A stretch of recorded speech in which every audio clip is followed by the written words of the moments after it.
नमस्कार दोस्तों, स्वागत है आपका अपने YouTube चैनल विद्यापथ में। Indian polity important question series में आज का हमारा टॉपिक है संविधान के भाग, अनुच्छेद एवं अनुसूचियाँ। ठीक है, इसके पिछले लेक्चर में हम लोगों ने संविधान सभा, प्रस्तावना एवं संविधान के स्रोत जैसे टॉपिक को पढ़ा था। आज के इस लेक्चर में संविधान के भाग, अनुच्छेद एवं अनुसूचियों से संबंधित सारे इंपॉर्टेंट क्वेश्चन को सॉल्व करने वाले हैं। ठीक है, तो आइए बढ़ते हैं अपने पहले क्वेश्चन की तरफ। पहला क्वेश्चन है, संविधान को कितने भागों में विभाजित किया गया है? संविधान को 22 पार्ट में दोस्तों डिवाइड किया गया है। लेकिन बात करें गणना की दृष्टि से, तो गणना की दृष्टि से ये दोस्तों 25 प्रकार के हैं। ठीक है, 25 भाग हैं। कैसे? 22 तो आपके भाग हो गए और एक इसमें से घटा दीजिए, कौन सा? भाग 7, जो कि अब निरस्त कर दिया गया है। ठीक है, हटा दिया गया है 7वें संविधान संशोधन द्वारा। उसके बाद इसमें 4 ऐड किए गए हैं बाद में, 4 का, 9 का, 9 का और 14 का। ठीक है, तो इस प्रकार 22 में से एक गया 21 और 21 में 4 जोड़ दीजिए तो 25। ठीक है, तो गणना की दृष्टि से 25 हैं। वैसे 22 मूल संविधान में थे, आज भी 22 हैं। ठीक है, लेकिन इसमें बाद में 4 का, 9 का, 9 का और 14 का बाद में जोड़े गए हैं। ठीक है, तो उम्मीद करता हूँ समझ में आया होगा। बढ़ते हैं नेक्स्ट क्वेश्चन की तरफ। संविधान के किस भाग में संविधान संशोधन की प्रक्रिया का उल्लेख है? संविधान के भाग क्वेश्चन सॉल्व करने से पहले एक बार हम संविधान के जो 22 भाग हैं उनको देख लेते हैं। ठीक है, जल्दी जल्दी इनको देख लेते हैं। पहला भाग है संघ और उसका राज्य क्षेत्र, अनुच्छेद 1 से 4 तक। भाग 2 में है नागरिकता, अनुच्छेद 5 से 11। भाग 3 में है मूल अधिकार, 12 से 35। भाग 4 है राज्य के नीति निर्देशक तत्व, 36 से 51। ठीक है, और भाग 4 का में है मौलिक कर्तव्य, अनुच्छेद 51 का। भाग 5 में है संघ, अनुच्छेद 52 से 151। भाग 6 में है राज्य, 152 से 237। ठीक है, भाग 7 को निरस्त कर दिया गया है 7वें संविधान संशोधन द्वारा। अनुच्छेद 238 में इसकी चर्चा की गई थी। भाग 8 में है संघ राज्य क्षेत्र, अनुच्छेद 239 से 242 तक का है। भाग 9 में है पंचायतें, 243 से 243 ओ। भाग 9 का में है नगर पालिकाएँ, 243 पी से 243 जेड जी तक। ठीक है, भाग 9 खा में है सहकारी समितियाँ, 243 जेड एस से 243 जेड टी तक। भाग 10 में है SC ST क्षेत्र अर्थात अनुसूचित जाति एवं अनुसूचित जनजाति क्षेत्र के बारे में चर्चा की गई है। ठीक है, 244 से 244 ए। भाग 11 में है केंद्र राज्य संबंध, अनुच्छेद 243 से अनुच्छेद 263। ठीक है, आगे बढ़ते हैं। भाग 12 में है वित्त, संपत्ति, संविदाएं एवं वाद, अनुच्छेद है 264 से 300 ए। ठीक है, और नेक्स्ट है भाग 13, भारत के राज्य क्षेत्र के भीतर व्यापार, वाणिज्य, वित्त समागम, अनुच्छेद 301 से 307। भाग 14 में है संघ और राज्यों के अधीन सेवाएं, अनुच्छेद 308 से 323। नेक्स्ट है भाग 14 का अधिकरण, 323 ए से 323 बी। ठीक है, नेक्स्ट है भाग 15, इसमें निर्वाचन की बात की गई है, 324 से 329 ए। भाग 15 में है कुछ वर्गों के संबंध में विशेष उपबंध, अनुच्छेद 330 से 342। भाग 17 में है राजभाषा, 343 से 351। ये सब आपको याद होना चाहिए। अगर चाहिए तो इसका आप लोग स्क्रीनशॉट ले लीजिए, PDF हम आपको टेलीग्राम पर वैसे भी प्रोवाइड कर देंगे। ठीक है, और बात करें नेक्स्ट भाग की, नेक्स्ट भाग है भाग 18। ठीक है, इसमें आपात उपबंध, 352 से 360। भाग 19 प्रकीर्ण, 361 से 367। भाग 20 में है संविधान संशोधन, 368। भाग 21 में है अस्थायी, संक्रमणकालीन और विशेष उपबंध, अनुच्छेद 369 से 392। भाग 22 में है संक्षिप्त नाम, प्रारंभ, हिंदी में प्राधिकृत पाठ और निरसन, अनुच्छेद 393 से 395। ठीक है, तो उम्मीद करता हूँ ये भाग आपने देख लिए होंगे। अब इसको अच्छे से याद करना आपका काम है। ठीक है, आइए हम लोग क्वेश्चन को सॉल्व करते हैं। संविधान के किस भाग में संविधान संशोधन की प्रक्रिया का उल्लेख किया गया है?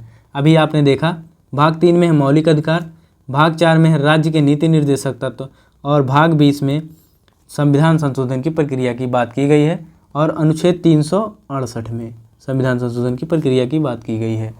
संविधान के किस भाग में अस्थायी, संक्रमणकालीन और विशेष उपबंधों का प्रावधान है? आपने देखा, भाग 18 में आपात उपबंध, भाग 19 में प्रकीर्ण, भाग 21 में अस्थायी, संक्रमणकालीन और विशेष उपबंधों की बात की गई है। भाग 22 में संक्षिप्त नाम, प्रारंभ, हिंदी में प्राधिकृत पाठ और निरसन की बात की गई है। ठीक है, अब बढ़ते हैं नेक्स्ट क्वेश्चन की तरफ। नेक्स्ट क्वेश्चन है, भारतीय संविधान के किस भाग में नगर पालिकाओं से संबंधित प्रावधान है? भाग 6 में है राज्य, भाग 7 को अब निरस्त कर दिया गया है, भाग 8 में है संघ राज्य क्षेत्र, ठीक है, और 9A में है नगर पालिकाएँ, ठीक है। 9B में क्या है? सहकारी समितियाँ, ये भी ध्यान रखेंगे, ठीक है, सहकारी समितियाँ, ठीक है। नेक्स्ट है, भारत के संविधान के किस भाग में नीति निर्देशक तत्वों का उल्लेख किया गया है? दोस्तों अभी हम लोग संविधान के भाग से संबंधित क्वेश्चन देख रहे हैं, इसके बाद अनुसूची और उसके बाद लास्ट में हम लोग अनुच्छेद से संबंधित क्वेश्चन देखेंगे, ठीक है, तो क्रमवार देखेंगे। आप बताइए राज्य के नीति निर्देशक तत्वों का उल्लेख किस अनुच्छेद में है? अभी आपने देखा भाग 3 में मौलिक अधिकार और भाग 4 में राज्य के नीति निर्देशक तत्वों का उल्लेख किया गया है, भाग 2 में नागरिकता का उल्लेख किया गया है और भाग 9 में पंचायतों का उल्लेख किया गया है, ठीक है। नेक्स्ट क्वेश्चन है, संविधान के भाग 1 में किसका वर्णन है? संविधान के भाग 1 में दोस्तों संघ और उसके राज्य क्षेत्रों की चर्चा की गई है, नागरिकता भाग 2 में है, मूल अधिकार भाग 3 में है और राज्य के नीति निर्देशक तत्व भाग 4 में है, ठीक है। नेक्स्ट क्वेश्चन है, संविधान के किस भाग में मूल अधिकार का वर्णन है? भाग 3 में दोस्तों संविधान के मूल अधिकार का वर्णन किया गया है। नेक्स्ट क्वेश्चन है, भारतीय नागरिकों के मूल कर्तव्यों का विवरण संविधान के किस भाग में दिया गया है? मूल कर्तव्यों को दोस्तों भाग 4 का में जोड़ा गया था बाद में, ठीक है। आइए थोड़ा सा मूल कर्तव्यों के बारे में देख लेते हैं। मौलिक कर्तव्य को दोस्तों 42वां संविधान संशोधन द्वारा 1976 ईस्वी में जोड़ा गया था और किसकी सिफारिश थी? सरदार स्वर्ण सिंह समिति की सिफारिश पर इसको जोड़ा गया था। प्रारंभ में इसमें 10 मौलिक कर्तव्य दोस्तों, लेकिन वर्तमान में इसमें 11 मौलिक कर्तव्य हैं और 11वां मौलिक कर्तव्य कब जोड़ा गया? तो 11वां मौलिक कर्तव्य सन 2002 में जोड़ा गया था दोस्तों, 86वें संविधान संशोधन के द्वारा, ठीक है। और क्या था वो? अनुच्छेद 21 में दोस्तों 6 से 14 वर्ष के बच्चों को निःशुल्क एवं अनिवार्य शिक्षा की बात की गई है, ठीक है। कुल मिला जुला के प्राथमिक शिक्षा या प्रारंभिक शिक्षा की बात अनुच्छेद 21 में की गई है। 86वां संविधान संशोधन 2002 द्वारा इसे जोड़ा गया था, ठीक है। नेक्स्ट क्वेश्चन है, भारतीय संविधान का भाग 8 संबंधित है। भारतीय संविधान का भाग 8 केंद्र शासित प्रदेशों से संबंधित है, ठीक है। भाग 6 में राज्य की बात की गई है और नगर पालिका भाग 9A में है, पंचायत दोस्तों भाग 9 में है, ठीक है। नेक्स्ट क्वेश्चन है, संघीय कार्यपालिका की व्याख्या संविधान के किस भाग में की गई है? तो संघ के बारे में भाग 5 में बताया गया है, ठीक है। नेक्स्ट क्वेश्चन है, संविधान के किस भाग में नागरिकता का उल्लेख है? तो भाग 2 में नागरिकता का उल्लेख है, ठीक है। नेक्स्ट क्वेश्चन है, निम्नलिखित में से कौन सा सुमेलित नहीं है? आपको बताना कौन सा सुमेलित नहीं है। ऑप्शन ए है मूल कर्तव्य भाग 4 का, बिल्कुल ठीक है दोस्तों, ये तो सुमेलित है। राज्य भाग 6 ये भी सुमेलित है। भारत का महान्यायवादी भाग 13 ये दोस्तों गलत है, ठीक है। तो इस प्रकार इसका सही उत्तर हो जाएगा ऑप्शन सी। नेक्स्ट है संघ और राज्यों के अधीन सेवाएं भाग 14 ये भी ठीक है, ठीक है। निम्नलिखित में से कौन सा सुमेलित नहीं है? पंचायतें भाग 9 बिल्कुल ठीक है, नगर पालिका 9 का ये भी ठीक है, सहकारी समितियां 9 का ये भी ठीक है, अधिकरण भाग 14 दोस्तों ये गलत है, ठीक है। जो गलत है वही सही है, ठीक है। तो अधिकरण की चर्चा किस भाग में की गई है? तो 14A में, ठीक है, 14 का में, ठीक है। नेक्स्ट क्वेश्चन है, निम्नलिखित में से कौन सा सुमेलित नहीं है? नागरिकता भाग 2 बिल्कुल ठीक है, संघ राज्य क्षेत्र भाग 7 दोस्तों यही सुमेलित नहीं है, ठीक है, इसको निरस्त कर दिया गया है। भाग 7 यही सही उत्तर हो जाएगा। नगर पालिका 9 का ये भी ठीक है, निर्वाचन भाग 15 ये भी ठीक है, तो ऑप्शन बी इसका सही उत्तर हो जाएगा। नेक्स्ट क्वेश्चन है, सही मिलान करें, ठीक है। एक तरफ भाग दिया गया है और दूसरी तरफ उनसे संबंधित विषय को दिया गया है। भाग 16 में क्या है दोस्तों? कुछ वर्गों के संबंध में विशेष उपबंध, ठीक है। भाग 17 में राजभाषा की बात की गई है और भाग 18 आपात उपबंध से संबंधित है और भाग 19 प्रकीर्ण से संबंधित है, ठीक है। तो ए का 2, ठीक है, तो ये और ये ऑप्शन तो गलत हो गए, ए का 2 और बी का 1, ठीक है, बी का 1 इसमें भी है और सी का 4, ठीक है, सी का 4, तो ऑप्शन डी इसका सही उत्तर हो जाएगा, ठीक है। नेक्स्ट क्वेश्चन है दोस्तों, संविधान के भाग से संबंधित सारे क्वेश्चन सॉल्व कर लिए। अब संविधान की अनुसूचियों से संबंधित सारे क्वेश्चन सॉल्व करने हैं, ठीक है। तो पहला क्वेश्चन है, संविधान सभा की प्रारूप समिति द्वारा प्रस्तुत मूल संविधान में कितनी अनुसूचियां थी? तो मूल संविधान में कितनी अनुसूचियां थी? 8, ठीक है। नेक्स्ट क्वेश्चन है, वर्तमान में संविधान में कुल कितनी अनुसूचियां हैं? तो वर्तमान में 12 अनुसूचियां हैं। प्रारंभ में कितनी थी? 8, और 8 में अब 4 जोड़ दिया गया दोस्तों, तो इस प्रकार वर्तमान में कितनी है? 12। 12 अनुसूचियाँ हैं। एक बार आइए अनुसूचियों को देख लेते हैं, ठीक है। अनुसूची से संबंधित क्वेश्चन सॉल्व करने से पहले एक बार अनुसूचियों को देख लेते हैं, ठीक है। तो पहली अनुसूची है संघ राज्य क्षेत्र, दूसरी है वेतन, तीसरे में है शपथ, ठीक है। 3 अक्षर का है दोस्तों, तो तीसरा क्या हो गया, शपथ, ठीक है। और चौथा राज्यसभा में सीटों का आवंटन, पांचवा है SC ST क्षेत्रों का प्रशासन, अर्थात अनुसूचित जाति और अनुसूचित जनजाति क्षेत्रों का प्रशासन, ठीक है। छठवीं में है असम, त्रिपुरा, मिजोरम, मेघालय के जनजातीय क्षेत्रों का प्रशासन। इसको याद कैसे करेंगे, तो इसके लिए ट्रिक याद कर लीजिए आप लोग, ATM स्क्वायर, ठीक। असम, त्रिपुरा, मिजोरम और मेघालय, ठीक। तो ATM स्क्वायर, ये ATM कितने अक्षर का हो गया, 3 और ऊपर 2 है, तो इसका आपस में गुणा करा दीजिए, तो ये छठवीं हो गई। इस प्रकार याद कर सकते हैं आप लोग, ठीक। तो छठवीं अनुसूची में ATM स्क्वायर है, ठीक। नेक्स्ट है सातवीं अनुसूची में। सातवीं अनुसूची में संघ सूची, राज्य सूची, समवर्ती सूची के विषय हैं, ठीक। सातवीं में सूची, इस तरह याद कर सकते हैं। आठवीं में दोस्तों मान्यता प्राप्त भाषाओं की बात की गई है, तो इस प्रकार कितने भाषाएं इस समय, 22 भाषा हैं, ठीक है। और नवीं दोस्तों ये देखो अलग बाद में जोड़े गए हैं, ठीक है, तो इसलिए इनको अलग कलर से दिखाया गया है। 9वीं, 10वीं और 11वीं, 12वीं अनुसूची बाद में जोड़ी गई है। 9वीं अनुसूची है भूमि सुधार, 10वीं है दल बदल के आधार पर निर्भरता के उपबंध, 11वीं है पंचायतें और 12वीं में है नगर पालिकाएँ, ठीक है। तो उम्मीद करता हूँ ये चीज़ें आपके समझ में आई होंगी। 4 अनुसूची बाद में जोड़ी गई है, ये देख लेते हैं कब कब जोड़ी गई है, ठीक है। ये जानना बिल्कुल ज़रूरी है, मोस्ट इम्पॉर्टेंट है, ठीक है। इनसे क्वेश्चन बार बार पूछे जाते हैं। प्रारंभ में 8 थी अनुसूचियाँ, अब 12 हैं, तो ये 4 कब ऐड हुई हैं, इनको जानना बहुत ज़रूरी है। आइए इनको देख लेते हैं। तो 9वीं अनुसूची कब जोड़ी गई दोस्तों, तो 9वीं अनुसूची पहले संविधान संशोधन द्वारा 1951 ईस्वी में जोड़ी गई थी। इसमें आप लोग स्टार लगा लीजिए, क्योंकि दोस्तों ये बार बार क्वेश्चन पूछा जाता है कि पहला संविधान संशोधन कब हुआ। एक तो आपका ये हो गया कि पहला संविधान संशोधन 1951 ईस्वी में हुआ था, और उसमें क्या जोड़ा गया था पहले संविधान संशोधन द्वारा, तो 9वीं अनुसूची जोड़ी गई थी जिसमें भूमि सुधार की बात की गई है, ठीक है। और उसके बाद है 10वीं अनुसूची 52वां संविधान संशोधन 1985 ईस्वी, और नेक्स्ट है 11वीं अनुसूची 73वां संविधान संशोधन 1992, और 12वीं अनुसूची है 74वां संविधान संशोधन 1992 ईस्वी, ठीक है। तो 73वां, 74वां 11वीं 12वीं के लिए है, और 10वां के लिए 52वां, और 9वीं के लिए पहला संविधान संशोधन। तो इसका आप लोग स्क्रीनशॉट लेकर रख लीजिए, ठीक है। यहाँ से क्वेश्चन बार बार पूछे जाते हैं, ठीक है।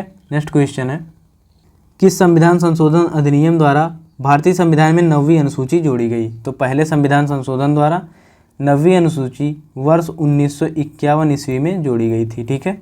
नेक्स्ट क्वेश्चन है 52वें संविधान संशोधन द्वारा 1985 ईस्वी में कौन सी अनुसूची भारत में जोड़ी गई थी, ठीक है।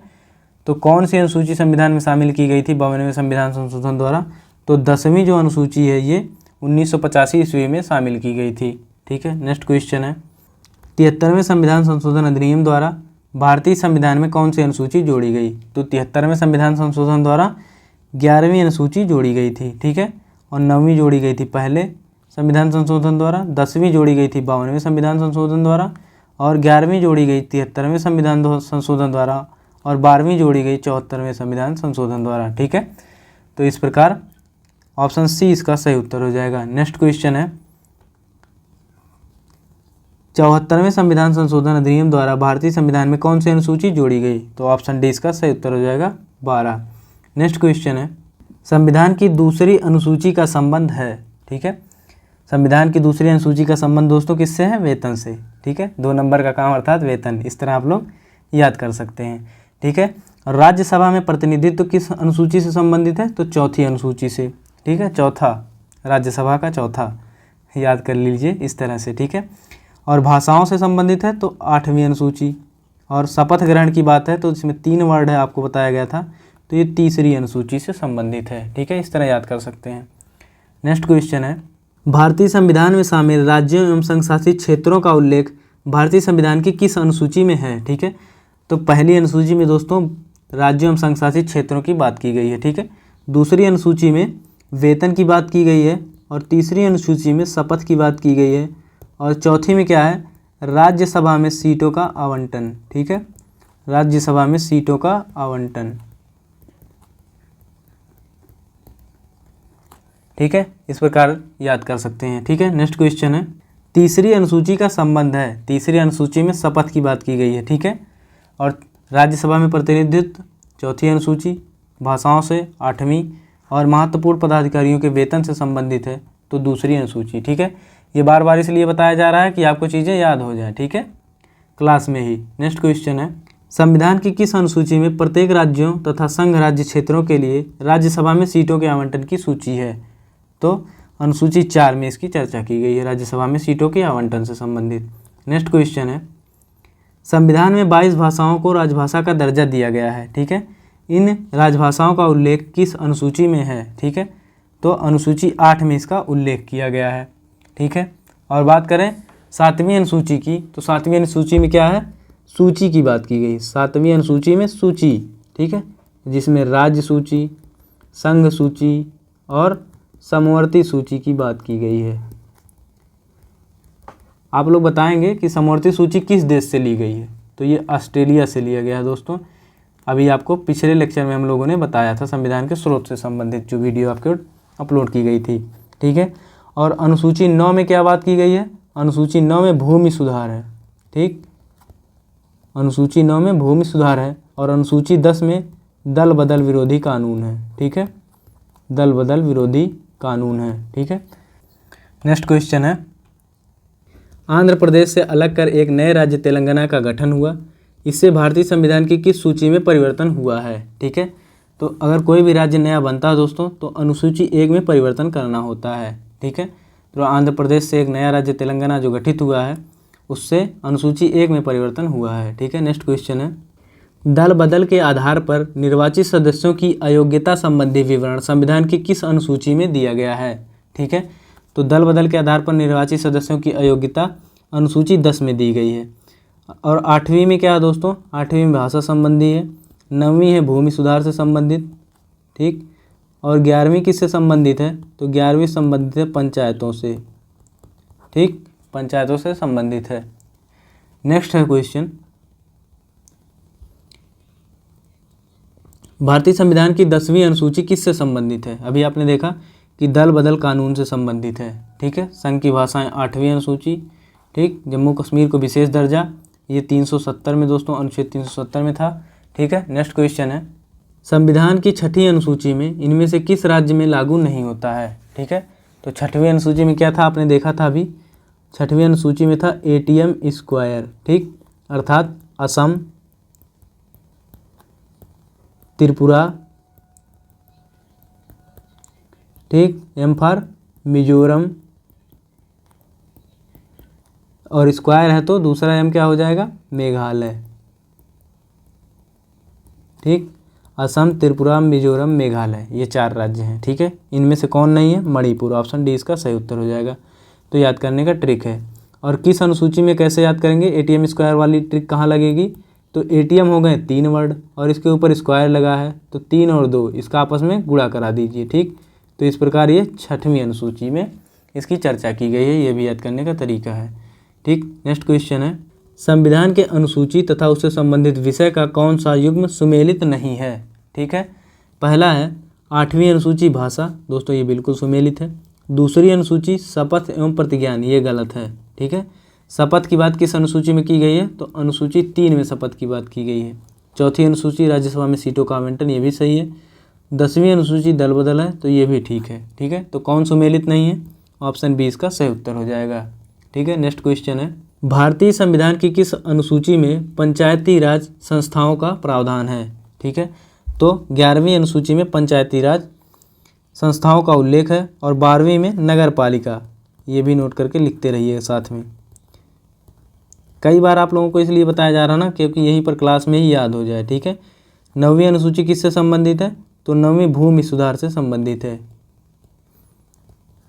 ठीक, अब आप लोग ये भी याद करते रहिए साथ में इनको कब जोड़ा गया था, क्योंकि 9वीं 10वीं 11वीं 12वीं को जोड़ा गया था, आप लोग एक साथ बताइए। ठीक है, और 10वीं अनुसूची दल बदल से संबंधित है। ठीक है, 5-6 बार आपको इसी क्लास में बता दिया जा रहा है तो कम से कम आप लोग यहीं पर इसको याद कर लीजिए, बाद में याद करने की कोई दिक्कत ना रहे आप लोगों को। ठीक है, निम्नलिखित में से कौन सी नई जोड़ी गई अनुसूची नहीं है?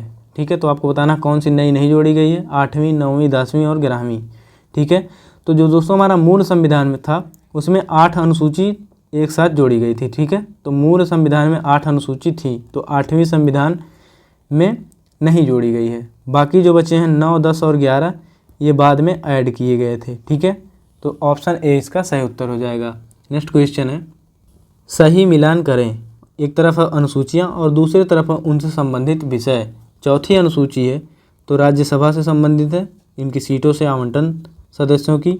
और 6वीं अनुसूची है दोस्तों जनजातीय क्षेत्रों के संबंधित है, ठीक है। 8वीं अनुसूची है भाषा से संबंधित और 9वीं अनुसूची है भूमि सुधार से संबंधित, ठीक है। तो ए का हो गया 3, ए का 3 एक ही ऑप्शन में है, तो ऑप्शन सी इसका सही उत्तर हो जाएगा, ठीक है। ए का 3, बी का 4, सी का 2 और डी का 1 बिल्कुल ठीक है, ठीक है। ऑप्शन सी इसका सही उत्तर हो जाएगा, ठीक है। नेक्स्ट क्वेश्चन है, सही मिलान करें, ठीक है। एक तरफ अनुसूची है, दूसरी तरफ उनसे संबंधित विषय है, इनको करेक्ट कर लेंगे। ऊपर वाला ए है, ये बी है, ये सी है और ये है डी, ठीक। तो 8वीं अनुसूची राष्ट्रीय भाषा से संबंधित है, 9वीं अनुसूची भूमि सुधार से संबंधित है, लेकिन इससे सम्मिलित विषय को न्यायालय में चुनौती नहीं दी जा सकती, ठीक। और 10वीं अनुसूची है दल बदल से संबंधित और 11वीं अनुसूची है पंचायती राज व्यवस्था से संबंधित। तो ऑप्शन ई बना के लिखेंगे, ए का 3, बी का 1 और सी का 2 और डी का 4, ठीक। तो इस प्रकार ऑप्शन ई इसका सही उत्तर हो जाएगा, ठीक है। अब हम लोग संविधान की अनुसूचियाँ देख लिए हैं, अब अनुच्छेद की चर्चा करेंगे, ठीक है। मूल संविधान में कितने अनुच्छेद थे? तो मूल संविधान में कितने अनुच्छेद थे? 395, ठीक है। मूल संविधान में 395 अनुच्छेद, 22 भाग और 8 अनुसूचियाँ थी, ठीक है। अनुसूचियों को दोस्तों बढ़ाकर कितना कर दिया गया था? 12। इसमें कितने अनुसूची ऐड किए गए थे? 4 अनुसूची ऐड किए गए थे, ठीक है। 9वीं, 10वीं, 11वीं और 12वीं, ठीक है। तो उम्मीद करता हूँ समझ में आ रहा होगा। नेक्स्ट क्वेश्चन है, संविधान के किस अनुच्छेद में अंकित किया गया है कि इंडिया अर्थात भारत राज्यों का एक संघ होगा, ठीक है। तो अनुच्छेद 1 में यह कहा गया है कि इंडिया अर्थात भारत राज्यों का एक संघ होगा। अनुच्छेद 2 के तहत नए राज्यों का प्रवेश एवं स्थापना की जा सकती है। अनुच्छेद 3 के तहत राज्यों का नाम, क्षेत्रफल और उनकी सीमा में परिवर्तन किया जा सकता है। अनुच्छेद 4 में क्या है? पहली और चौथी अनुसूची के संशोधन तथा अनुपूरक, आनुषंगिक और पारिमाणिक विषयों का उपबंध करने के लिए अनुच्छेद 2 और 3 के अंतर्गत बनाई गई विधियाँ, ठीक है। तो इस प्रकार अनुच्छेद 1 से 4 तक की चर्चा हम लोगों ने एक स्लाइड में कर ली, ठीक है। अनुच्छेद 1 से 4 तक का भाग क्या है दोस्तों? संघ एवं उसके राज्य क्षेत्र, ठीक है। तो बढ़ते हैं नेक्स्ट क्वेश्चन की तरफ। नेक्स्ट क्वेश्चन है, संविधान के किस अनुच्छेद में नागरिकता का वर्णन है, ठीक। तो अनुच्छेद 5 से 11 तक का नागरिकता का वर्णन किया गया है। आइए एक बार देख लेते हैं नागरिकता के अनुच्छेद कौन कौन से हैं। अनुच्छेद 5 संविधान के प्रारंभ में नागरिकता की बात की गई है। अनुच्छेद 6 में पाकिस्तान से भारत को प्रव्रजन करने वाले कुछ व्यक्तियों की नागरिकता की बात की गई है। अनुच्छेद 7 में भारत से पाकिस्तान, ठीक है, ध्यान रखेंगे। अनुच्छेद 6 में पाकिस्तान से भारत और अनुच्छेद 7 में भारत से पाकिस्तान को प्रव्रजन करने वाले व्यक्तियों की नागरिकता की बात की गई है, ठीक है। और अनुच्छेद 8 में भारत से बाहर रहने वाले भारतीय मूल के कुछ व्यक्तियों की नागरिकता की बात की गई है। अनुच्छेद 9 में विदेशी राज्य की नागरिकता स्वेच्छा से अर्जित करने वाले व्यक्तियों का नागरिक ना होना की बात की गई है अनुच्छेद 9 में, ठीक है। और अनुच्छेद 10 में नागरिकता के अधिकारों का बना रहना अनुच्छेद 10 में इसकी चर्चा की गई है, ठीक। और अनुच्छेद 11 में संसद द्वारा नागरिकता के अधिकार का विधि द्वारा विनियमन किया जाना, ठीक। तो ये रहा नागरिकता से संबंधित अनुच्छेद। अब अपने क्वेश्चन की तरफ बढ़ेंगे। नेक्स्ट क्वेश्चन है, मूल अधिकार का वर्णन है। तो मूल अधिकार का वर्णन दोस्तों अनुच्छेद 12 से 35 तक है, ठीक है। आइए एक बार मूल अधिकार के भी महत्वपूर्ण अनुच्छेदों को देख लेते हैं, ठीक। अनुच्छेद 12 मूल अधिकार की परिभाषा को परिभाषित करता है। अनुच्छेद 13 में कहा गया है कि मूल अधिकार का अल्पीकरण करने वाली विधियाँ, ठीक। अनुच्छेद 13 के अंतर्गत मूल अधिकार का अल्पीकरण करने वाली विधियों का उल्लेख है, ठीक है। अनुच्छेद 14 विधि के समक्ष समानता की बात की गई है। अनुच्छेद 15 में धर्म, मूल वंश, जाति, लिंग, जन्म स्थान के आधार पर भेदभाव का निषेध किया गया है। अनुच्छेद 16 में लोक नियोजन में अवसर की समता की बात की गई है। अनुच्छेद 17 में अस्पृश्यता का अंत की बात की गई है। अनुच्छेद 18 के तहत उपाधियों का अंत, ठीक। नेक्स्ट अनुच्छेद है अनुच्छेद 19 वाक स्वतंत्रता आदि विषय कुछ अधिकारों का संरक्षण। ठीक है, तो अनुच्छेद 19 में भी 6 प्रकार की स्वतंत्रता दी गई है। ठीक है, कुल हमारे पास कितनी स्वतंत्रता दोस्तों, तो मूल अधिकारों में हमारे पास 6 प्रकार के मूल अधिकार हैं और अनुच्छेद 19 में भी 6 प्रकार की स्वतंत्रता दी गई है। ठीक है, आगे जब कभी मूल अधिकार आपको पढ़ाएंगे तो उसमें आप लोगों को ये सब चीज़ें बताएंगे। ठीक है, अनुच्छेद 20 में अपराध के लिए दोष सिद्धि में संरक्षण। अनुच्छेद 21 के तहत प्राण एवं दैहिक स्वतंत्रता। ठीक है, तो जो दोस्तों ये 2 अनुच्छेद हैं, अनुच्छेद 20 और 21, ये आपातकाल के दौरान भी समाप्त नहीं होते। ठीक है, तो मेन रूप से अगर बात करें तो अनुच्छेद 20 और 21 ही हमारे पास मूल अधिकार हैं, बाकी सब तो हमें दिए गए हैं। ठीक है, ये हमारा मूल अधिकार है, उसको नष्ट भी कर सकते हैं, लेकिन अनुच्छेद 20 और 21 को नष्ट नहीं किया जा सकता। ठीक, अनुच्छेद 21A को बाद में जोड़ा गया था दोस्तों। ठीक, 86वें संविधान संशोधन द्वारा। तो इसमें प्रारंभिक शिक्षा का अधिकार की बात की गई है। ठीक है, जिसमें 6 से 14 वर्ष के बच्चों को अनिवार्य शिक्षा की चर्चा की गई है। नेक्स्ट है अनुच्छेद 22 कुछ दशाओं में गिरफ्तारी और निरोध के संबंध में संरक्षण की बात की गई है। ठीक, अनुच्छेद 23 में बलात्श्रम व मानव दुर्व्यापार का निषेध की बात की गई है। अनुच्छेद 24 में कारखानों में बाल श्रम आदि का निषेध की चर्चा की गई है। ठीक है, नेक्स्ट है अनुच्छेद 25। ठीक, धर्म को अबाध रूप से मानने और प्रचार करने की स्वतंत्रता आपको अनुच्छेद 25 प्रदान करता है। अनुच्छेद 26 के तहत धार्मिक कार्यों के प्रबंधन की स्वतंत्रता है, आप कोई भी धार्मिक काम कर सकते हैं, यह अनुच्छेद 26 के तहत आपको स्वतंत्रता प्राप्त होती है। अनुच्छेद 27 में कहा गया है किसी धर्म विशेष की अभिवृद्धि के लिए करों के संदाय के बारे में इसकी चर्चा की गई है। ठीक है, अनुच्छेद 28 के तहत शैक्षणिक संस्थानों में धार्मिक निर्देशों अथवा पूजाओं में उपस्थित होने की स्वतंत्रता आपको प्राप्त होती है। अनुच्छेद 29 के तहत अल्पसंख्यक वर्गों के हितों का संरक्षण की बात की गई है।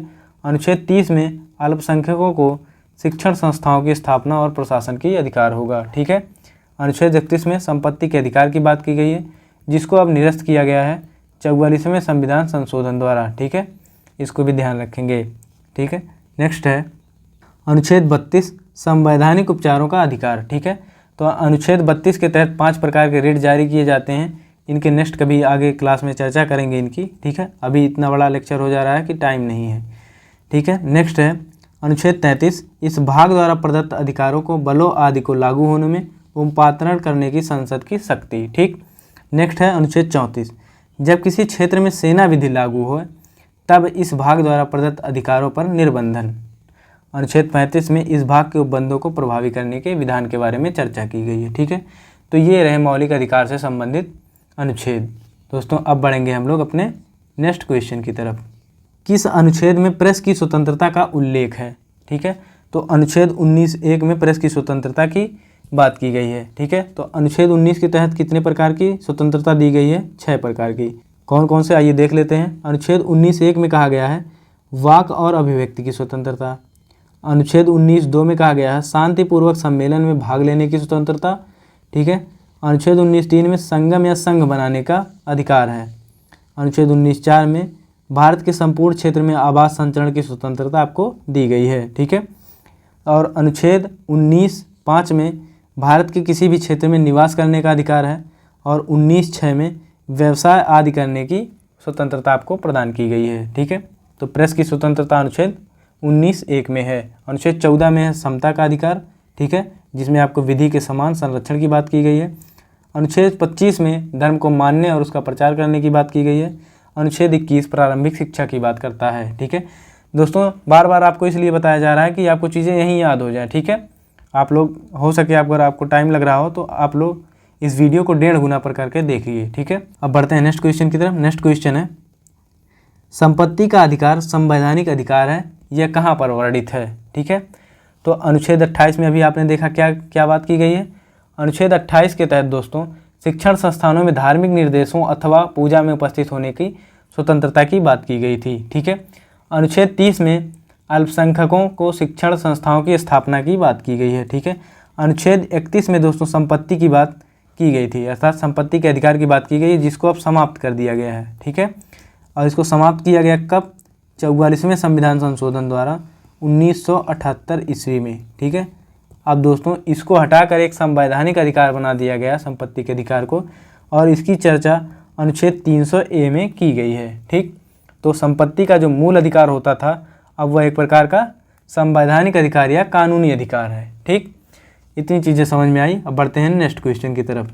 भारतीय संविधान के किन अनुच्छेदों में राज्य के नीति निर्देशक तत्वों का उल्लेख है? ठीक है, तो राज्य के नीति निर्देशक तत्वों का उल्लेख अनुच्छेद 36 से 51 में किया गया है। ठीक है दोस्तों, राज्य के नीति निर्देशक तत्वों से संबंधित जो भी इंपॉर्टेंट अनुच्छेद हैं आइए उनको भी एक बार देख लेते हैं। ठीक है, तो अनुच्छेद 39 का में कहा गया है कि समान न्याय और निःशुल्क विधिक सहायता।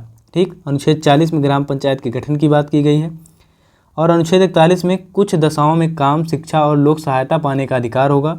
अनुच्छेद 42 के तहत काम की न्यायसंगत और मानवोचित दशाओं का तथा प्रसूति सहायता की बात की गई है। ठीक है, और अनुच्छेद 44 में यूनिफॉर्म सिविल कोड अर्थात एक समान सिविल संहिता की बात की गई है। ठीक है, एक समान सिविल संहिता। अनुच्छेद 48A के तहत पर्यावरण का संरक्षण और संवर्धन और वन तथा वन्य जीवों की रक्षा की बात की गई है। अनुच्छेद 50 के तहत कार्यपालिका से न्यायपालिका के पृथक्करण की बात की गई है। अनुच्छेद 51 में अंतर्राष्ट्रीय शांति और सुरक्षा की अभिवृद्धि की चर्चा की गई है। ठीक है, अंतर्राष्ट्रीय शांति और सुरक्षा की अभिवृद्धि की चर्चा अनुच्छेद 51 में की गई है। ठीक है, तो ये रहे राज्य के नीति निर्देशक तत्वों से संबंधित कुछ इंपॉर्टेंट अनुच्छेद। आइए बढ़ते हैं अपने क्वेश्चन की तरफ। ग्राम पंचायत का गठन किस अनुच्छेद में है? ठीक है, ग्राम पंचायत का गठन अनुच्छेद 40 के तहत किया जाता है। ठीक है, अनुच्छेद 51 में अंतर्राष्ट्रीय शांति एवं सुरक्षा की बात की गई है। अनुच्छेद 32 में संवैधानिक उपचारों का अधिकार और 37 में राज्य के नीति निर्देशक तत्वों का लागू होने की बात की गई है। ठीक है, अब बढ़ेंगे अपने नेक्स्ट क्वेश्चन की तरफ। नेक्स्ट क्वेश्चन है मौलिक कर्तव्य का उल्लेख किस अनुच्छेद में है? ठीक है, तो मौलिक कर्तव्य का उल्लेख अनुच्छेद 51A में है। ठीक है, 42वें संविधान संशोधन द्वारा सरदार स्वर्ण सिंह समिति की सिफारिश पर जोड़ा गया था। ठीक है, नेक्स्ट क्वेश्चन है अंतर्राष्ट्रीय शांति एवं सुरक्षा से संबंधित अनुच्छेद है, तो अनुच्छेद 51 अंतर्राष्ट्रीय शांति एवं सुरक्षा से संबंधित है। ठीक है, नेक्स्ट क्वेश्चन है प्रत्येक नागरिक का कर्तव्य होगा कि वह प्राकृतिक पर्यावरण की रक्षा करेगा, यह किस अनुच्छेद में वर्णित है? ठीक है, तो प्रत्येक नागरिक का कर्तव्य होगा कि वह पर्यावरण की रक्षा करेगा, यह अनुच्छेद 48A में कहा गया है। ठीक है, अनुच्छेद 51A में मौलिक कर्तव्यों की बात की गई है दोस्तों।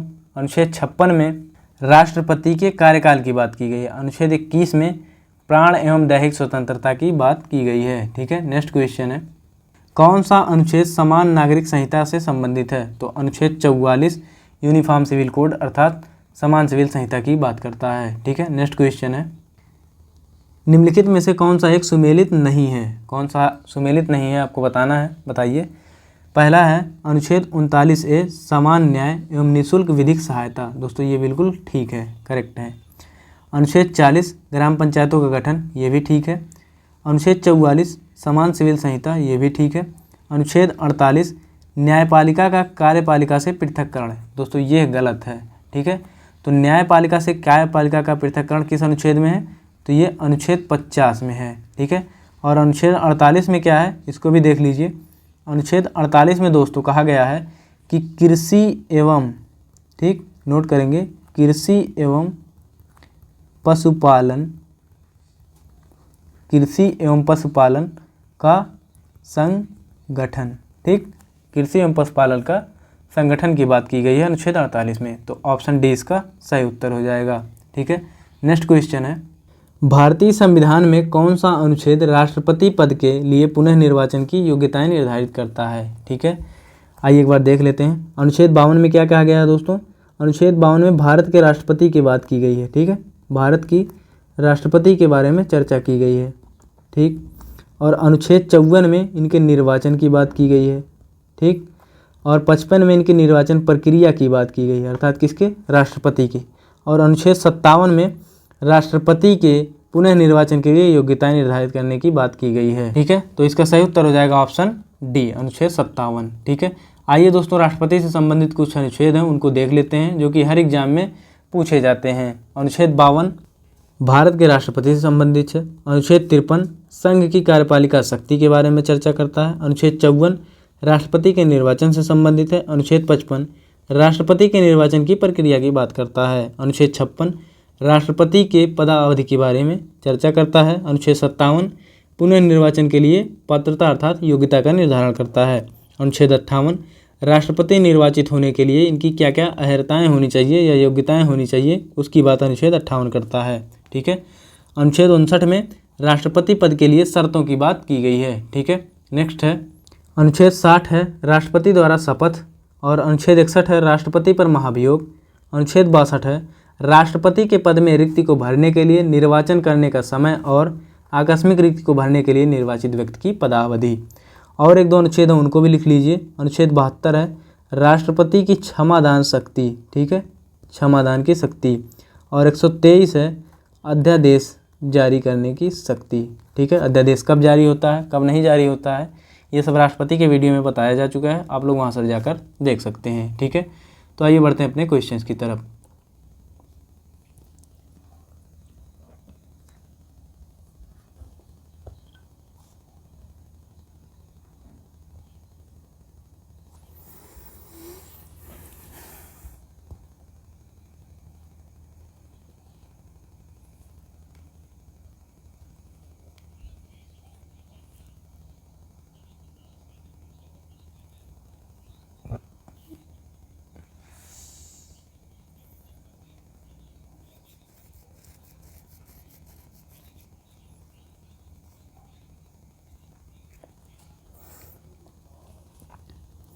संविधान के किस अनुच्छेद में उपराष्ट्रपति के पद का प्रावधान है। ठीक है, आपने देखा अनुच्छेद 52 में राष्ट्रपति की बात की गई है और 53 में राष्ट्रपति की कार्यपालिका शक्तियों के बारे में चर्चा की गई है। ठीक है, अनुच्छेद 63 में राष्ट्रपति भारतीय संविधान के किस अनुच्छेद में उपराष्ट्रपति का पद का प्रावधान किया गया है। ठीक है, तो अभी आपने देखा अनुच्छेद 62 में राष्ट्रपति के पद की चर्चा की गई है। अनुच्छेद 53 में राष्ट्रपति की कार्यपालिका शक्तियों के बारे में बात की गई है। अनुच्छेद 63 में उपराष्ट्रपति के पद का प्रावधान है। ठीक है, तो ऑप्शन सी इसका सही उत्तर हो जाएगा। ऑप्शन डी है अनुच्छेद 76, इसमें महान्यायवादी के बारे में चर्चा की गई है। ठीक, महान्यायवादी। ठीक है, नेक्स्ट क्वेश्चन है किस अनुच्छेद के अंतर्गत मंत्रीगण सामूहिक रूप से लोकसभा के प्रति उत्तरदायी हैं। ठीक है, तो अनुच्छेद 75 के तहत मंत्रिपरिषद सामूहिक रूप से लोकसभा के प्रति उत्तरदायी होता है। ठीक है, तो एक क्वेश्चन ये भी है कि मंत्रिपरिषद सामूहिक रूप से किसके प्रति उत्तरदायी है, तो लोकसभा के प्रति। ठीक है, अनुच्छेद 75 में इसकी चर्चा की गई है। इस संघ की कार्यपालिका शक्ति का विस्तार अनुच्छेद 73 में कहा गया है। अनुच्छेद 74 में है राष्ट्रपति की सहायता और सलाह देने के लिए मंत्रिपरिषद होगा। ठीक है, अनुच्छेद 76 में महान्यायवादी की बात की गई है। ठीक है, अब नेक्स्ट क्वेश्चन की तरफ बढ़ेंगे। भारत के महान्यायवादी की नियुक्ति किस अनुच्छेद में है। ठीक है, तो अनुच्छेद 53 में राष्ट्रपति की कार्यपालिका शक्ति है। अनुच्छेद 63 में उपराष्ट्रपति का पद है और अनुच्छेद 76 में महान्यायवादी की नियुक्ति की बात की गई है। ठीक है, और अनुच्छेद 79 में संसद की गठन की बात की गई है। ठीक, अनुच्छेद 79 में संसद के गठन की बात की गई है। नेक्स्ट क्वेश्चन है संविधान के किस अनुच्छेद द्वारा संसद की संयुक्त बैठक का प्रावधान किया गया है। ठीक है, तो अनुच्छेद 106 में क्या कहा गया दोस्तों, संसद सदस्यों का वेतन एवं भत्ते। ठीक, संसद सदस्यों का वेतन भत्ते की चर्चा की गई है किसमें, अनुच्छेद 106 में। और 108 में संयुक्त बैठक की बात की गई है। अनुच्छेद 110 में धन विधेयक की बात की गई है और अनुच्छेद 112 में वार्षिक वित्तीय विवरण की बात की गई है। ठीक है, जिसको हम लोग बजट बोलते हैं, लेकिन दोस्तों संविधान में कहीं भी बजट की बात नहीं की गई है। ठीक है, तो अनुच्छेद 108 में संयुक्त बैठक की बात की गई है और इसको बुलाता कौन है, तो राष्ट्रपति बुलाते हैं दोस्तों। ठीक है, और अध्यक्षता कौन करता है, तो लोकसभा के जो स्पीकर होते हैं वो इसकी अध्यक्षता करते हैं। ठीक है, संयुक्त बैठक की। उम्मीद करता हूँ समझ में आ रहा होगा। ठीक है, नेक्स्ट क्वेश्चन है किस अनुच्छेद में धन विधेयक की परिभाषा दी गई है। ठीक है, तो अनुच्छेद 110 में धन विधेयक की परिभाषा दी गई है। ठीक है, नेक्स्ट क्वेश्चन है भारतीय संविधान का कौन सा अनुच्छेद भारत के राष्ट्रपति को अध्यादेश जारी करने की शक्ति प्रदान करता है। ठीक है, तो पहला ऑप्शन है अनुच्छेद 74। अनुच्छेद 74 में क्या कहा गया है कि राष्ट्रपति की सहायता और सलाह के लिए एक मंत्रिपरिषद होगा। ठीक है, अनुच्छेद 76 में महान्यायवादी की बात की गई है। अनुच्छेद 123 के तहत दोस्तों राष्ट्रपति अध्यादेश जारी कर सकता है। ठीक है, अनुच्छेद 124 में सुप्रीम कोर्ट की स्थापना की या गठन की बात की गई है। ठीक, नेक्स्ट क्वेश्चन है, किस अनुच्छेद में सर्वोच्च न्यायालय के न्यायाधीश पर महाभियोग चलाए जाने का प्रावधान है? ठीक है, तो अनुच्छेद 151 इसका सही उत्तर हो जाएगा।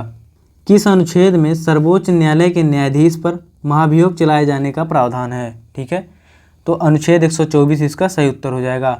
दोस्तों, मूल रूप से अनुच्छेद 124(4) में यह कहा गया है कि कदाचार या असमर्थता के आधार पर संसद के विशेष बहुमत द्वारा उच्चतम न्यायालय के न्यायाधीश को महाभियोग के द्वारा हटाया जा सकता है। ठीक है, तो अनुच्छेद 124 इसका सही उत्तर हो जाएगा। ठीक है, और मूल रूप से अनुच्छेद 124(4) इसका सही उत्तर होगा। ठीक है, नेक्स्ट क्वेश्चन है, राष्ट्रपति सर्वोच्च न्यायालय से संविधान के किस अनुच्छेद के तहत परामर्श ले सकता है? पहला है अनुच्छेद 123। ठीक है, तो इसके तहत राष्ट्रपति क्या करता है? अध्यादेश जारी करता है। ठीक, अध्यादेश जारी करने की शक्ति। और 352 के तहत दोस्तों राष्ट्रीय आपातकाल लगाया जाता है। ठीक, राष्ट्रीय आपात, और कौन लगाता है दोस्तों? राष्ट्रपति। अनुच्छेद 312 में अखिल भारतीय सेवाओं की बात की गई है, अखिल भारतीय सेवाएं। और अनुच्छेद 143 के तहत दोस्तों राष्ट्रपति सर्वोच्च न्यायालय से परामर्श ले सकता है। ठीक है, नेक्स्ट क्वेश्चन है, सर्वोच्च न्यायालय अपने द्वारा सुनाए गए निर्णय या आदेश का पुनरावलोकन कर सकता है। यह व्यवस्था संविधान के किस अनुच्छेद में उपबंधित है? तो दोस्तों अनुच्छेद 137 के तहत सर्वोच्च न्यायालय अपने किसी भी निर्णय का पुनरावलोकन कर सकता है। ठीक है, अगर उसको लगता है कि कोई निर्णय उसने गलत दे दिया है तो उसका वह पुनरावलोकन कर सकता है। ठीक है, सुप्रीम कोर्ट। दोस्तों, न्यायिक पुनरावलोकन कहाँ से लिया गया है? USA के संविधान अर्थात संयुक्त राज्य अमेरिका के संविधान से लिया गया है। ठीक है, नेक्स्ट क्वेश्चन है, संविधान के किस अनुच्छेद के अंतर्गत अधीनस्थ न्यायालय या जिला न्यायालय का प्रावधान किया गया है? तो ऑप्शन बी इसका सही उत्तर हो जाएगा।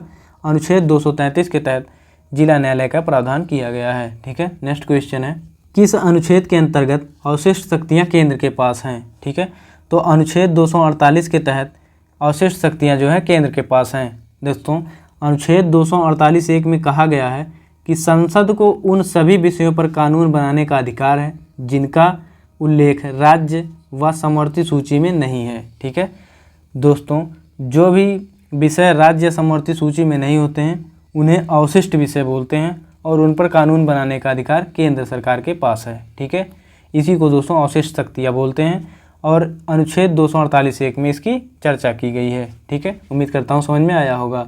नेक्स्ट क्वेश्चन है, राज्यों द्वारा प्रार्थना करने पर भारत की संसद उन राज्यों के लिए किस अनुच्छेद के अंतर्गत कानून बना सकती है? ठीक है, तो कोई राज्य अगर यह प्रार्थना करता है कि संसद उसके लिए कुछ कानून बनाए तो उसके लिए अनुच्छेद 252 प्रावधान करता है। ठीक है, तो अनुच्छेद 252 इसका सही उत्तर हो जाएगा। नेक्स्ट क्वेश्चन है, भारतीय संविधान के अंतर्गत निम्नलिखित में से कौन सा अनुच्छेद संसद को राज्य सूची के विषय पर कानून बनाने का अधिकार प्रदान करता है? ठीक है, तो सही उत्तर हो जाएगा ऑप्शन डी 249। दोस्तों, अनुच्छेद 249 के अनुसार यदि राज्यसभा अपने उपस्थित और मत देने वाले सदस्यों के 2/3 बहुमत से यह प्रस्ताव करे कि राष्ट्रहित में यह आवश्यक है या हितकर है तो संसद राज्य सूची में दिए गए किसी भी विषय पर कानून बना सकती है। ठीक है, तो अनुच्छेद 249 इसका सही उत्तर हो जाएगा। ठीक है, नेक्स्ट क्वेश्चन है, केंद्र राज्य के प्रशासनिक संबंध भारतीय संविधान के किस अनुच्छेद में वर्णित है? केंद्र राज्य के दोस्तों जो प्रशासनिक संबंध है वो अनुच्छेद 256 से 263 तक वर्णित हैं। ठीक है, ऑप्शन ए इसका सही उत्तर हो जाएगा। बात करें दोस्तों केंद्र राज्य संबंध की, तो केंद्र राज्य संबंध अनुच्छेद 245 से 263 तक में इनकी चर्चा की गई है। ठीक है, नेक्स्ट क्वेश्चन है, अंतर्राज्यीय परिषद का गठन का प्रावधान संविधान के किस अनुच्छेद के अंतर्गत किया गया है? ठीक है, तो अंतर्राज्यीय परिषद का गठन अनुच्छेद 263 के तहत किया गया है। ठीक है, नेक्स्ट क्वेश्चन है, भारतीय संविधान के किस अनुच्छेद के अंतर्गत वित्त आयोग का गठन का प्रावधान है? तो अनुच्छेद 280 में दोस्तों वित्त आयोग की चर्चा की गई है। नेक्स्ट क्वेश्चन है, कौन सा अनुच्छेद नई अखिल भारतीय सेवाओं की स्थापना की बात करता है? ठीक है, तो अनुच्छेद 312 दोस्तों अखिल भारतीय सेवाओं की चर्चा करता है। ठीक है, अनुच्छेद 315 में क्या है? संघ लोक सेवा आयोग। ठीक, संघ या राज्य लोक सेवा आयोग।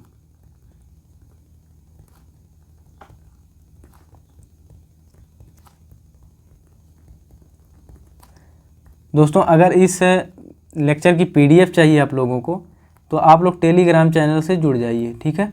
टेलीग्राम चैनल से जुड़ जाइए। आप लोग टेलीग्राम पे सर्च करेंगे विद्यापथ 1, वहाँ पर चैनल दे देगा, वहाँ से ज्वाइन हो जाइएगा। आप लोगों को इसकी PDF जल्दी ही प्रोवाइड कर दी जाएगी, ठीक है। नेक्स्ट क्वेश्चन है, किस अनुच्छेद में निर्वाचन आयोग के लिए प्रावधान है? तो दोस्तों इसका सही उत्तर हो जाएगा ऑप्शन सी, अनुच्छेद 324 में निर्वाचन आयोग की बात की गई है, ठीक है। नेक्स्ट क्वेश्चन है, किस अनुच्छेद के तहत राष्ट्रपति द्वारा एंग्लो इंडियन समुदाय के सदस्यों को लोकसभा में नामित किया जाता है? दोस्तों एक्चुअली नामित किया जाता था, ठीक, अब नहीं किया जाता, ठीक है। अब क्यों नहीं किया जाता? दोस्तों 104वां संविधान संशोधन आया था, उसके तहत लोकसभा और विधानसभा में एंग्लो इंडियन समुदाय के सदस्यों को हटा दिया गया है, ठीक है। उनकी सीटों का जो आरक्षण था वो ख़त्म कर दिया गया है। प्राचीन में दोस्तों अनुच्छेद 331 में राष्ट्रपति द्वारा एंग्लो इंडियन का लोकसभा में चुनाव किया जाता था या नामांकन किया जाता था, ठीक है।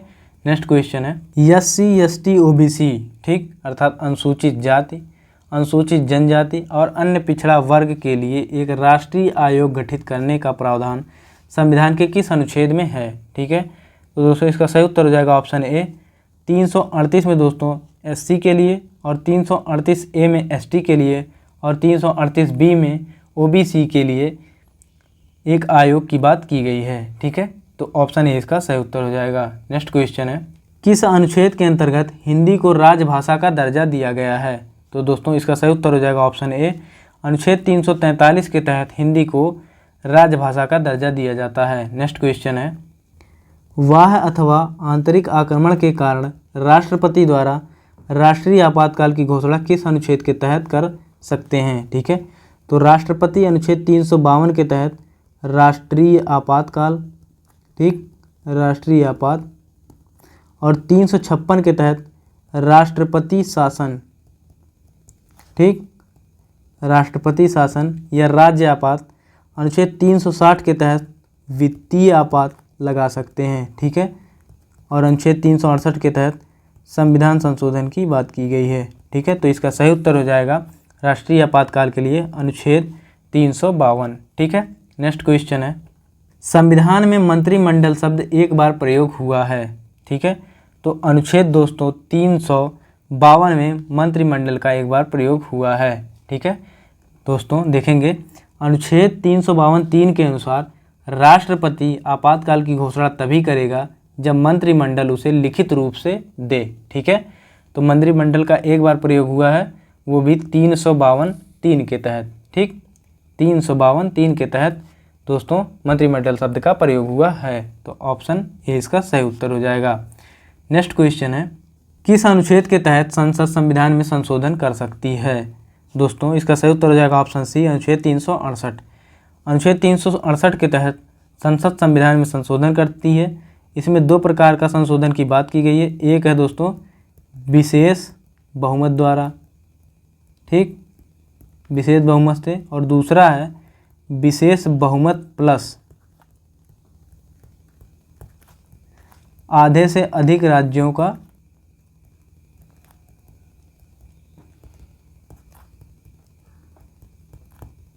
समर्थन, ठीक है। तो दो प्रकार से अनुच्छेद 368 में संशोधन कर सकते हैं, ठीक है। और तीसरा है दोस्तों साधारण बहुमत, तो वो 368 के तहत नहीं आता है, ठीक है। उसमें दोस्तों अनुच्छेद 4 में उसकी चर्चा की गई है साधारण बहुमत की, लेकिन ये 368 से बिल्कुल अलग है, ठीक है। नेक्स्ट क्वेश्चन है, संविधान का अनुच्छेद 371 किस राज्य को विशेषाधिकार प्रदान करता है? ठीक है, तो अनुच्छेद 371 के तहत नागालैंड को विशेषाधिकार प्रदान होता है। दोस्तों अनुच्छेद 371 में कुछ राज्यों के लिए विशेष उपबंध है, आइए उनको देख लेते हैं, ठीक है। अनुच्छेद 370 में जम्मू कश्मीर के लिए विशेष उपबंध है, ठीक है। अनुच्छेद 371 में महाराष्ट्र और गुजरात के लिए, और अनुच्छेद 371 नागालैंड के लिए, अनुच्छेद 371B असम के लिए, 371C मणिपुर के लिए, 371D आंध्र प्रदेश और तेलंगाना के लिए, और 371E आंध्र प्रदेश में केंद्रीय विश्वविद्यालय की स्थापना की चर्चा करता है, अनुच्छेद 371E। अनुच्छेद 371F है सिक्किम राज्य के लिए विशेष उपबंध, अनुच्छेद 371G मिजोरम के लिए है, और 371H अरुणाचल प्रदेश के लिए है, 371I है गोवा के लिए, और 371J है कर्नाटक के लिए, ठीक है। तो आपका काम है इसको याद करिए, ठीक है। ये कहीं से भी क्वेश्चन पूछ सकता है। जैसे पूछ लिया 371 है नागालैंड का। एनटीपीसी में दोस्तों कई बार ये क्वेश्चन पूछा गया है। ठीक है, तो बढ़ते हैं नेक्स्ट क्वेश्चन की तरफ। किस अनुच्छेद के तहत भारत सरकार का यह दायित्व है कि वह वाह्य आक्रमण एवं आंतरिक अशांति से राज्य की रक्षा करे? दोस्तों इसका सही उत्तर हो जाएगा ऑप्शन ए, अनुच्छेद 355। 356 में दोस्तों राज्य में राष्ट्रपति शासन की बात की गई है। ठीक है, अर्थात राजकीय आपात की बात की गई है। 352 में राष्ट्रीय आपात की बात की गई है। अनुच्छेद 360 में वित्तीय आपात की बात की गई है।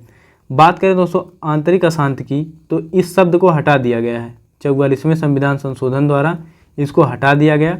इसकी जगह पर नया शब्द आ गया है सशस्त्र विद्रोह। ठीक, सशस्त्र विद्रोह, आंतरिक अशांति की जगह अब सशस्त्र विद्रोह शब्द का प्रयोग किया जाता है। ठीक है, नेक्स्ट क्वेश्चन है नियंत्रक एवं महालेखा परीक्षक का उल्लेख है। दोस्तों नियंत्रक एवं महालेखा परीक्षक का उल्लेख अनुच्छेद 148 में किया गया है। आइए थोड़ा सा नियंत्रक एवं महालेखा परीक्षक के बारे में देख लेते हैं। इनका पूरा नाम अंग्रेजी में है दोस्तों controller and auditor general of India. अनुच्छेद 148 में इसकी चर्चा की गई है। इनका कार्यकाल होता है 6 वर्ष या 65 वर्ष, जो भी पहले हो। इनका कार्य है दोस्तों भारत की संचित निधि और प्रत्येक राज्य की संचित निधि से होने वाले व्यय की जांच करना। इनकी नियुक्ति राष्ट्रपति के द्वारा की जाती है। ठीक है, नेक्स्ट क्वेश्चन है निम्नलिखित में से संविधान के किस अनुच्छेद का उपयोग अभी तक नहीं किया गया है? ठीक है, तो दोस्तों अनुच्छेद 360 का उपयोग अभी तक नहीं किया गया है, क्योंकि दोस्तों अनुच्छेद 360 में वित्तीय आपात की बात की गई है। ठीक है, वित्तीय आपात की बात कही गई है, लेकिन दोस्तों अभी तक भारत में कोई भी वित्तीय आपातकाल नहीं लगाया गया है। ठीक है, तो अनुच्छेद 360 का प्रयोग अभी तक नहीं किया गया है। नेक्स्ट क्वेश्चन है किसी राज्य में विधान परिषद की स्थापना और समाप्ति का प्रावधान किस अनुच्छेद में है? तो इसका सही उत्तर हो जाएगा दोस्तों ऑप्शन बी, अनुच्छेद 169।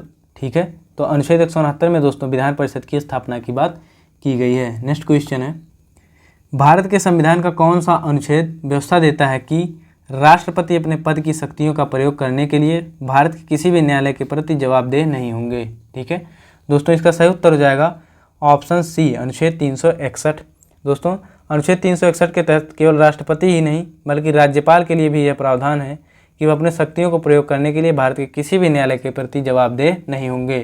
दोस्तों उम्मीद करता हूँ वीडियो आपको पसंद आई होगी। अगर वीडियो पसंद आई है दोस्तों तो चैनल को सब्सक्राइब करिए, लाइक करिए और शेयर करिए। थैंक्स फॉर वॉचिंग दोस्तों। जय हिंद, जय भारत। मिलते हैं नेक्स्ट वीडियो में। धन्यवाद।